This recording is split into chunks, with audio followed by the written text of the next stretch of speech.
20 વર્ષની અંદર અમને કોઈ એવો ધારાસભ્ય કે કોઈ એવો ગમે અધિકારી કોઈએ ઈ કહી ગયા છે બધા, પણ કોઈએ કામ આ વસ્તુનું કર્યું નથી. 20 વર્ષ સુધી અમને વાયદા જ કર્યા છે, અને અત્યારે જો આ કામ ચાલુ કર્યું ને તો બધાય હાથ ઊંચા કરી લીધા. એ કે તમે તમારી રીતે મણો કરવા. તો નાના ગામમાં આટલું અમે હાથે કરી લેતા હોય તો એ લોકોને શું કરવાનું? નકરા મત જ લઈ જવાના. પછી ગ્રાન્ટો ક્યાં જશે તો? હવે એ તો એ સાહેબોને ખબર હોય કઈ રીતે આ બધા પ્રશ્ન એ કરતા હોય, એનું કઈ રીતે હેન્ડલિંગ કરતા હોય.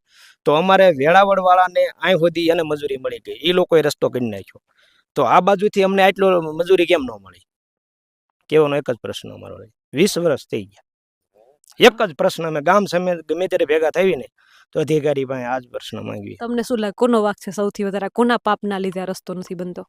હવે આમાં તો અમે કઈ ન કે અમે જો એમ કેવી તો કે છે મારા હાથમાં નથી. ગમે અધિકારીને વાત કરવી ને તો કે છે હું ઉપર વાત કરીશ. એ રીતે બધાય પ્રશ્ન કરીને વી ગયા. હા, એકબીજાને ખોખો આપે છે કે છે તમારો વારો અચકેલ આવી જશે. કંથારિયા ગામની જનતાને હવે શું જોઈએ છે? રસ્તો જોઈએ અને પાણી જોઈએ દરેકને. એ જ એક અમારો પ્રશ્ન હતો મોટા મોટો.